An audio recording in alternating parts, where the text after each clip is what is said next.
അസ്സലാമു അലൈക്കും വറഹ്മത്തുള്ളാഹി വബർക്കാത്തു. ആരോഗ്യ ചിന്തയിലേക്ക് സ്വാഗതം. ഞാൻ ഡോക്ടർ മുഹമ്മദ് അസ്ലം. ഇന്ന് നമ്മൾ സംസാരിക്കുന്നത് വയറുവേദനയെക്കുറിച്ചാണ്. സാധാരണ ആളുകളിലൊക്കെ ഉണ്ടാകുന്ന വയറുവേദനയുടെ സ്ഥാനം നോക്കി എന്താണ് അസുഖങ്ങൾ എന്നുള്ളത് തിരിച്ചറിയാം എന്നുള്ളത്, എങ്ങനെ ഈ വയറുവേദന എന്ത് കാരണം കൊണ്ടാണ് നമുക്ക് വരുന്നത് എന്നുള്ളതിൻ്റെ ഒരു ചെറിയൊരു അവബോധം നമുക്കുണ്ടാവുകയാണെങ്കിൽ പലപ്പോഴും നമുക്ക് പല അസുഖങ്ങളെയും നേരത്തെ കണ്ടെത്താനും അത് കൃത്യമായിട്ട് തുടക്കത്തിൽ ചികിത്സിക്കാനും നമുക്ക് സാധിക്കുമെന്നുള്ളതാണ്. ഏതൊരു രോഗം വരുമ്പോഴും ശരീരം ഒട്ടനവധി ലക്ഷണങ്ങൾ പ്രകടിപ്പിക്കാറുണ്ട്.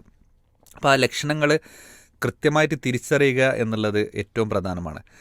തിരിച്ചറിഞ്ഞുകൊണ്ടൊരു കൃത്യമായിട്ടുള്ള ചികിത്സയിലേക്ക് എത്തുമ്പോഴാണ് നമുക്ക് ആ രോഗത്തിൽ നിന്ന് പൂർണ്ണമായി മുക്തമാവാനും ആ രോഗം നേരത്തെ കണ്ടെത്തി കൃത്യമായിട്ട് ട്രീറ്റ്മെൻറ്റ് എടുത്ത് അതിൻ്റെ പ്രയാസങ്ങളില്ലാതെ ഒഴിവാക്കാനും, അല്ലെങ്കിൽ ഒരു കോംപ്ലിക്കേഷനിലേക്ക് പോകുന്നത്, ഒരു തുടക്കത്തിൽ തന്നെ ചികിത്സിക്കേണ്ട പല അസുഖങ്ങളും വൈകുന്നത് മൂലമുണ്ടാകുന്ന കോംപ്ലിക്കേഷനെ തടയാനും ഇത്തരം രോഗലക്ഷണങ്ങൾ നമ്മൾ മനസ്സിലാക്കിയാൽ അതിൽ നിന്ന് നമുക്ക് മുക്തമാവാൻ സാധിക്കും.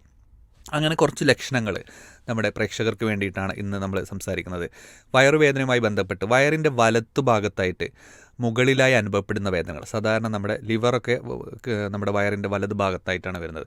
ഞാൻ ഈ കാണിക്കുന്ന ഈ വയറിൻ്റെ ഈ ഭാഗത്തായിട്ട് ശക്തമായിട്ടുള്ള ഇടവിട്ടുള്ള വേദനകൾ, ചിലപ്പോൾ ദഹന സംബന്ധമായിട്ടുള്ള, അതോടൊപ്പം തന്നെ ദഹന സംബന്ധമായിട്ടുള്ള പ്രശ്നങ്ങൾ, ഛർദിൽ വരുന്ന ഒരവസ്ഥ, അല്ലെങ്കിൽ ഭക്ഷണത്തിനോടൊരു മടുപ്പ് വരുന്ന അവസ്ഥ, അല്ലെങ്കിൽ ഭക്ഷണം വേണ്ടാത്തൊരവസ്ഥ, ശക്തമായിട്ട് വയറിലൊരു കനം പോലെ വരുന്ന അവസ്ഥയുണ്ടെങ്കിൽ അത് പലപ്പോഴും നമ്മുടെ പിത്താശയക്കല്ലുകളുടെ ഒരു അവസ്ഥയായിരിക്കാം.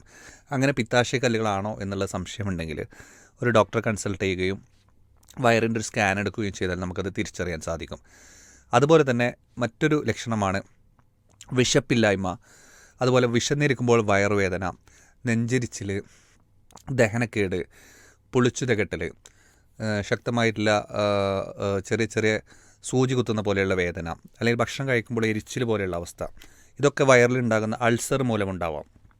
അൾസറിൻ്റെ ലക്ഷണങ്ങളാണെങ്കിൽ നമുക്കത് തിരിച്ചറിയാനായിട്ട് ഒരു എൻഡോസ്കോപ്പി ടെസ്റ്റോ അല്ലെങ്കിൽ ഒരു ഡോക്ടറുടെ നിർദ്ദേശപ്രകാരം മറ്റു ടെസ്റ്റുകളോ നമുക്ക് നടത്താവുന്നതാണ്. പിന്നീട് വയറിൻ്റെ മധ്യഭാഗത്ത് മുകളിലായി അനുഭവപ്പെടുന്ന ശക്തമായിട്ടുള്ള വേദന, ആ വേദന നേരെ പുറകുവശത്തേക്ക് വ്യാപിക്കാം.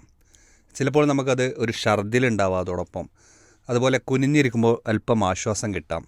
ആ വേദന ഇടവിട്ട് വരിക, പനി അതോടൊപ്പം വരുന്നു, അല്ലെങ്കിൽ ശക്തമായിട്ടുള്ള ക്ഷീണമൊക്കെ വരുന്നുണ്ടെങ്കിൽ അത് പാൻക്രിയാറ്റൈറ്റിസ് പോലെയുള്ള ഒരു അസുഖത്തിൻ്റെ ലക്ഷണങ്ങളായിരിക്കാം.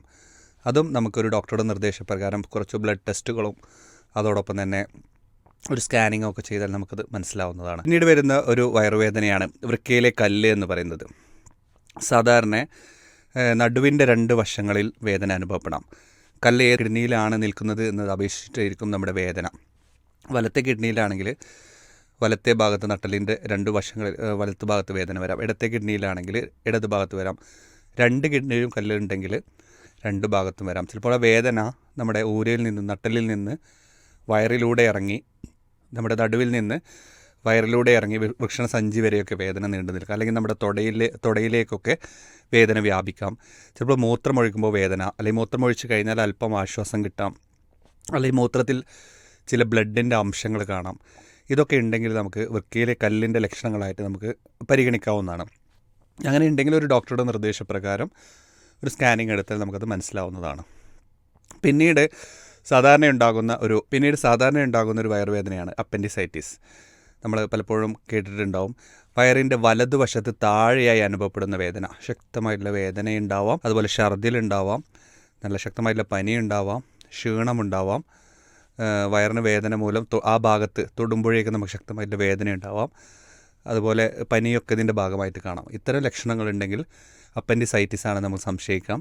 അതുണ്ടെങ്കിലും ഒരു ഡോക്ടറുടെ നിർദ്ദേശപ്രകാരം അതിനനുസരിച്ചുള്ള ചികിത്സയും ടെസ്റ്റുകളും നമ്മൾ ചെയ്തിട്ട് രോഗം നേരത്തെ കണ്ടെത്തുക എന്നുള്ളതാണ്. ഇത്തരം ലക്ഷണങ്ങൾ നമ്മൾ പറയുമ്പോൾ അതിൽ ഏറ്റവും പ്രധാനമുള്ളത് രോഗനിർണയം തന്നെയാണ്. ഏർലി നമുക്ക് ആ ഒരു രോഗം നിർണ്ണയിച്ചു കഴിഞ്ഞാൽ അതിൻ്റെ ട്രീറ്റ്മെൻറ്റും ഏർലി നമുക്ക് നടത്താൻ കഴിഞ്ഞ് കഴിഞ്ഞാൽ ഒരു പരിധിവരെ പലപ്പോഴും ഇതിൻ്റെ കോംപ്ലിക്കേഷനിലേക്ക് പോകുന്നത്, അല്ലെങ്കിൽ ഇതിൻ്റെ ഒരു അപകട അവസ്ഥയിലേക്ക് പോകുന്നത് നമുക്ക് തടയാൻ സാധിക്കും. ഈ വിവരങ്ങളാണ് ഇന്ന് നിങ്ങൾക്ക് മുന്നിൽ ഞാൻ പറഞ്ഞത്. ആരോഗ്യ ചിന്തയിൽ നിങ്ങളുമായി സംസാരിച്ചത് ഞാൻ ഡോക്ടർ മുഹമ്മദ് അസ്ലം. നന്ദി. അസ്സലാമു അലൈക്കും വറഹ്മത്തുള്ളാഹി വബറകാതുഹു.